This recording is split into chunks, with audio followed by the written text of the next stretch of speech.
Back here locally, beautiful, sunny Tuesday afternoon, but it might not stay that way for a whole lot longer. Brett is here now, tracking some changes, even a chance you're thinking for severe weather this afternoon too, right, Brett? Yeah, it's looking more and more likely it'll be south and east maybe of the immediate metro Kansas City area. Still, we'll have to watch initially. A few thunderstorms might fire up here and then start moving away from KC about mid-afternoon.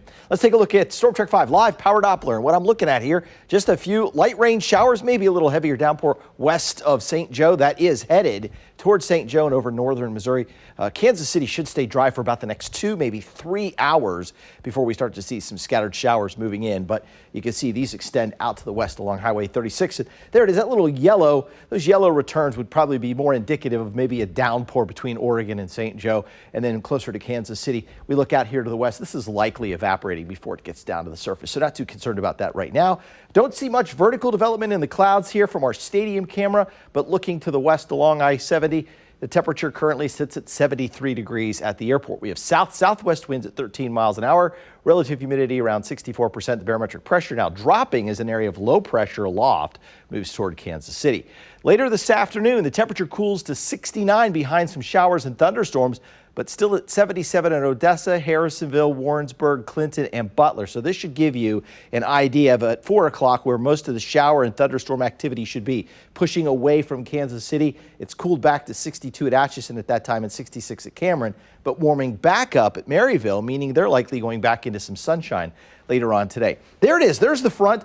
There's one low pressure system. You come down the front to another low pressure system currently in the panhandle of Oklahoma, and this one really looks like trouble. I mean, you've got a warm front, a dry line, and a low pressure area and a cold front. And so eastern Oklahoma today really looks like they could be under the gun, and I'll show you that updated severe weather outlook here in just a second. As for the radar satellite picture, cloud cover marching toward us, so I expect the clouds to increase as we head into the afternoon with those scattered shower chances. There's your main part of the storm system that's going to spin across the northern plains and drag and force that cold front to move through here. So as it does, these showers and thunderstorms or showers up here to the north will slide along I-36.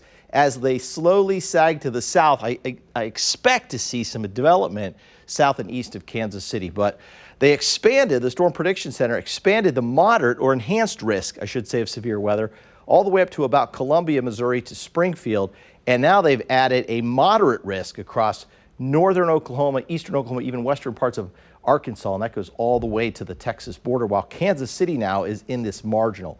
So that means we could have 1 or 2. You'd have scattered severe weather reports in the yellow, numerous here, and you may have a severe weather outbreak in that area in red. So here's forecast track. I'll put this into motion for you. Start at 1 o'clock. This is high resolution data, and you can see how those showers really kind of develop right here in Kansas City. And then we see those robust reds and oranges.